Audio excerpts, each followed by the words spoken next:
Hello everyone. Today we are going to start our new chapter, that is chapter number 10, The Constitution of India, an Introduction.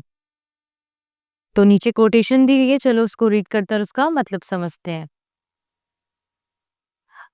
I would like to point out that if we are able to act according to the Constitution which has been adopted, I am sure we shall be able very soon to make our country great. This is the goal which is within our power to reach, but its realization would require hard physical and mental labor and, above all, great moral regeneration. इसमें ये जो quotation है वो doctor Rajendra Prasad ने लिखी थी, जो हमारे फर्स्ट प्रेसिडेंट थे. वो लिखते हैं कि मैं ये कहना चाहता हूँ कि अगर हम अपने बनाए हुए कॉन्स्टिट्यूशन मतलब संविधान के अनुसार काम करें, है ना, तो मुझे भरोसा है कि हम जल्दी ही अपने देश को महान बना सकते हैं. ये हमारा लक्ष्य है और इसे पाना हमारे हाथ में है, लेकिन इसके लिए हमें कड़ी शारीरिक और मानसिक मेहनत करनी होगी और सबसे ज़रूरी है कि नैतिकता में बड़ा बदलाव लाना. We have prepared a democratic constitution, but the successful working of democratic institutions require in those who have to work with them willingness to respect the viewpoints of others, capacity for compromise and accommodation. हमने एक democratic constitution तैयार किया है या बनाया है, लेकिन democratic institution को सही तरीके से चलाने के लिए ज़रूरी है कि जो लोग हैं वो एक दूसरे के विचारों का सम्मान करें और समझौता व सहयोग करने की क्षमता रखें. तो यहाँ पे आपके कुछ क्वेश्चंस दिए गए हैं, चलो उसे रीड करते हैं. The big questions. 1. What is constitution and why do we need one? Constitution क्या है और यह क्यों जरूरी है? How was the Indian constitution prepared? जो ये इंडियन कॉन्स्टिट्यूशन है, भारतीय संविधान है, वो कैसे बना?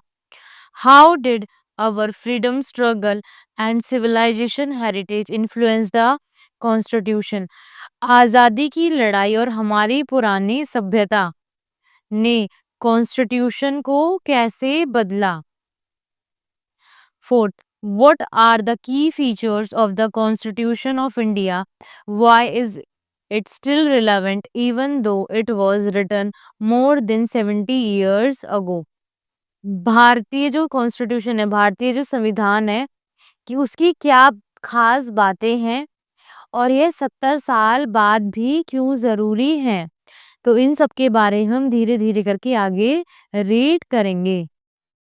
It was yet another chilly January morning in Delhi, much like every Republic Day. Ma's voice echoed through the house, "Wake up, it's time, or you will miss the parade."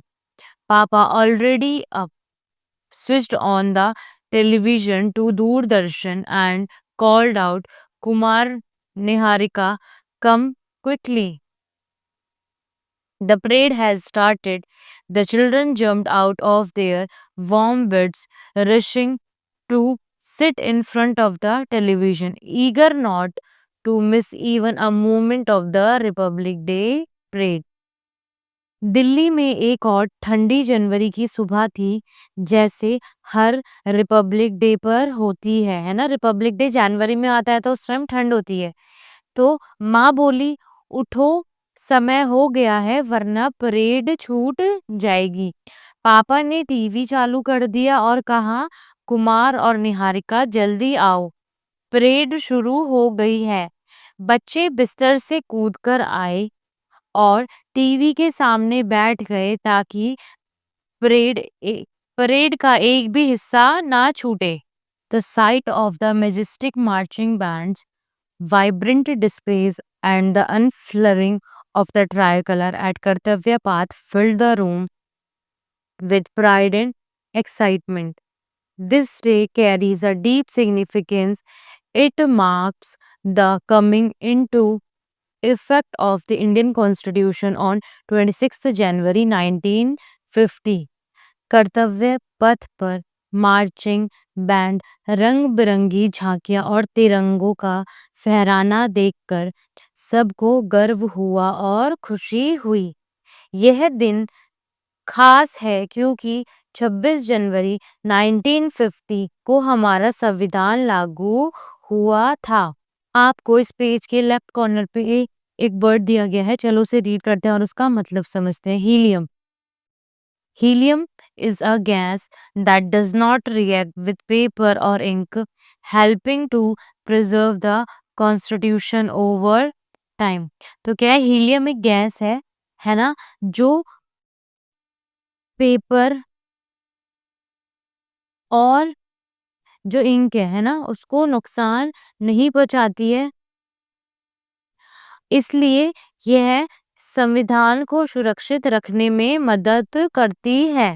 The book in the picture is our constitution. To keep it safe, it is carefully preserved in helium-filled glass case in parliament. But what exactly is a constitution and why is it so important?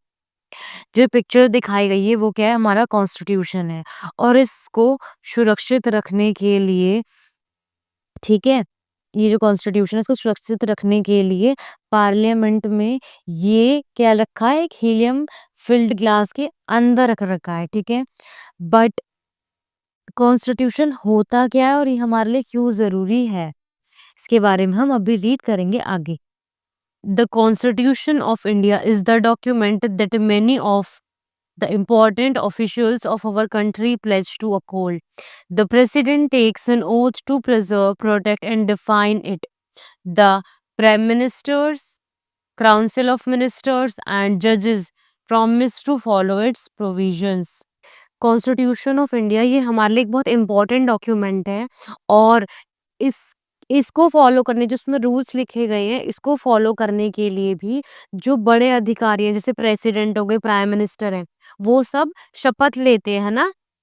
और जो president है president है, prime minister है, council of minister है और जो other जजेस हैं, ये सब प्रॉमिस करते हैं, वचन लेते हैं कि ये सब वादा करते हैं कि ये सब इसमें जितने भी नियम है उन सबको फॉलो करेंगे और इसकी रक्षा करेंगे। What is Constitution? A simple answer is that it is a document that spells out a nation's basic principles and laws. It lays out the framework of the three organs of the government and their roles and responsibilities, checks and balances amongst the three organs of government to ensure fairness, responsibility, and accountability, the rights and duties of the citizens, an outline of the long term goals and aspiration of the nation. Constitution एक document है, उसमें क्या होता है, उसमें उसके basic principles और laws लिखे होते हैं, ठीक है। और ये यह बताती है कि सरकार के जो थ्री ऑर्गन्स है ना, लेजिस्लेटिव, एग्जीक्यूटिव एंड जुडिशरी, वो कैसे काम करेंगे, उनके अधिकार और उनकी जिम्मेदारियां क्या क्या होंगी, यह है। इसमें राइट्स और ड्यूटीज भी लिखी रहती है सिटीजन्स की, है ना। और और देश के भविष्य के सपनों और लक्ष्यों की दिशा तय करता है। Why do we need a constitution? Let's explore. Imagine that your school has reached the final tournament in Kabaddi at the state level. The opponent is a strong team that has won the tournament 2 years in a row. They are aiming to win a third time, a hat trick. The match is on, and a player from your team has just got one of the players from the other team out. Then a disputes break out. The player from the other team insists that she had already crossed into her team area before your team player caught her. The referee has seen that the player from the other team was indeed out. To settle the dispute ambiguously, she pulls out a little official rule book. The team captains confer with the referee and look at the rules. They then agree that the player was indeed out and your team has won the state level trophy.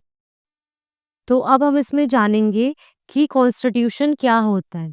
इसमें एक example दिया गया है, उसके हिसाब से आप समझना, ठीक है? सोचिए, इमेजिन करिए कि आपके स्कूल फाइनल टूर्नामेंट खेल रहा है, state level of kabaddi, kabaddi का फाइनल टूर्नामेंट खेल रहा है, ठीक है? सामने वाली टीम जो है, जो अपोनेंट टीम है, वो बहुत मजबूत है और वो 2 बार जीत चुकी है, ठीक है? मैच के दौरान आपकी टीम ने उनकी एक खिलाड़ी को आउट कर दिया, लेकिन क्या हो गया, एक डिस्प्यूट हो गया इन दोनों के बीच में। वह खिलाड़ी कहती है कि वह अपनी टीम के क्षेत्र में वापस आ गई थी, है ना? रेफरी ने देखा कि वह आउट थी, बट डिस्प्यूट को सॉल्व करने के लिए रेफरी ने क्या करा, रूल बुक को एक बार रीड करा, है ना? तो फिर क्या हुआ, जो कैप्टन्स थे, रेफरी ने कैप्टन्स को बुलाया और कैप्टन्स ने उन नियमों को, उनके जो रूल्स थे उनको देखा और सब मान गए कि खिलाड़ी जो है ना, जो ओपोनेंट टीम की जो वो गर्ल थी, वो आउट है। इस तरह से हम जो जो हमारी टीम है, जो ओपोनेंट थी, जो दूसरी वाली थी, वो टीम ने ट्रॉफी जीत ली, स्टेट लेवल वाली। ठीक है? तो कॉन्स्टिट्यूशन में भी ऐसा ही होता है, हम रूल्स और रेगुलेशंस देखते हैं। Discuss in your group what might have happened if there was no official rule book and the referee and the team captains could refer to. What is required to ensure everyone agrees to abide by the rule book? What might happen if the team captains did not agree to refer to the rule book at all? Think of a game that you play often and listen the rules you follow. Each group will then present their set of rules to the rest of class. Listen to each presentation, discuss the rules, and work together to decide on a common set of rules for the game. What challenge do you face in reaching a conscious on rules that everyone agrees with? What could be the rule book of for a country? How would it be made? Our constitution is something like a rule book for the country. अगर game में कोई rule book ना हो तो game में झगड़े होंगे और कोई सही से नहीं खेल पाएगा। हर कोई अपने-अपने नियम बनाएगा, अपने-अपने रूल्स बनाएगा और रेफरी भी फैसला नहीं कर पाएगा। ठीक है? खेल को ठीक से चलाने के लिए सभी को रूल्स को फॉलो करना ज़रूरी है। जैसे फॉर एग्ज़ाम्पल क्रिकेट में 11 प्लेयर्स होते हैं ना, चौका-छक्का और अंपायर का अंतिम फैसला होता है, ठीक है? वैसे ही जैसे देश के लिए, है ना? जो हमारे देश के लिए नियमों की किताब हमारा संविधान है, जो सभी नागरिकों और सरकार के लिए नियम बनाता है और देश को सही से चलाने में मदद करता है। Don't miss out. Just as your textbook has many sections and chapters, the Constitution of India has 25 parts and 12 schedules. Each part has section within it. It is the world's largest written constitution. When it came into effect, it had 22 parts and 8 schedules. You don't need to remember these numbers, but can you guess why they have increased since 1950? जैसे आपकी जो text book है ना, उसमें बहुत सारे chapters हैं और सेक्शंस हैं, वैसी कॉन्स्टिट्यूशन में भी 25 पार्ट्स और 12 शेड्यूल्स हैं, है ना? और हर पार्ट का कुछ ना कुछ सेक्शंस है, ठीक है? यह दुनिया का सबसे बड़ा लिखा हुआ संविधान है ना? World largest written constitution. जब ये 1950 में लागू हुआ था, तब इसमें 22 पार्ट्स थे और 8 शेड्यूल्स थे, है ना? तो क्या आप सोच सकते हैं कि तब से अब तक ये संख्या क्यों बढ़ गई? The basic rules and principles in a constitution determine what kind of government will be there, how it will be formed, and how it will function. This includes many principles we saw in the previous chapters, such as how the legislature, executive, and judiciary are formed and how they work. A constitution describes, for example, how laws are to be made and implemented, who elects the executive, how the judiciary is made, and what rights and duties individual citizens have. Constitution यह तय करता है कि देश में कैसी government होगी, वो कैसे बनेगी और वो कैसे काम करेगी। और ये भी बताता है कि कानून कैसे बनाया जाएगा, सरकार का चुनाव कैसे होगा, अदालतें कैसे बनेंगी और नागरिकों के आधार और कर्तव्य क्या-क्या होंगे। Many constitution, including the Indian Constitution, also state the values and ideals of the country is committed to. For instance, equality and justice for all, fraternity, pluralism, and freedom. In fact, it is these values and ideals that usually form the basis for the laws and principles in a constitution. कई constitution जैसे Indian constitution देश के उन नियमों और आदर्शों को बताता है जिनके लिए वह कमिटेड है ना? जैसे सभी के लिए एक समानता, इक्वालिटी, जस्टिस, है ना? फ्रेटर्निटी, भाईचारा, प्लुरलिज्म एंड फ्रीडम। सच तो यह है कि यह मूल्य और आदर्श कॉन्स्टिट्यूशन के नियमों को, है ना, मतलब लॉज और प्रिंसिपल्स की नींव है। Some of the most important things that the most constitution contain, और ये कुछ इम्पॉर्टेंट थिंग्स दी गई हैं जो हर कॉन्स्टिट्यूशन कंटेन करता ही है। ठीक है, तो आप इसे रीड कर लीजिए। Writing the constitution of India, I wish your labour success and invoke divine blessings that your proceedings may be marked not only by good chins, public spirit, and genuine patriotism, but also by wisdom, toleration, justice, and fairness to all, and above all, with a vision which may restore India to her pristine glory and give her a place of honor and equality amongst the great nation of the world. मैं आपकी मेहनत की और सफलता की कामना करता हूँ और ईश्वर से प्रार्थना करता हूँ कि आपका काम समझदारी, देशभक्ति, न्याय और सभी के लिए भलाई से भरा हो। यह भारत को उसकी पुरानी महानता दिलाए और दुनिया में सम्मान और बराबरी का स्थान दे। ये किसने बोला था? डॉक्टर सच्चिदानंद सिन्हा ने, जो कौन थे? President of constituent assembly. कब बोला था? Start of start of process of writing the constitution, constitution लिखने की शुरुआत में। While India was struggling for independence from British rule, it was necessary to start planning for how we would govern ourselves. There were many important questions to be answered in a large, culturally diverse and complex country like India. What type of government should we have? What rules and principles should guide us?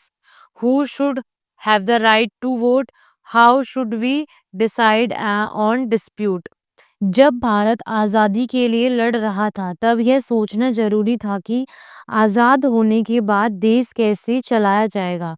Bharat एक बड़ा और अलग-अलग संस्कृतियों वाला देश है, इसलिए कई ज़रूरी सवाल थे। सरकार कैसी हो? कौन-कौन से नियम और सिद्धांत हम में चलाएंगे? वोट देने का अधिकार किसे मिलेगा? और झगड़े कैसे सुलझाए जाएंगे?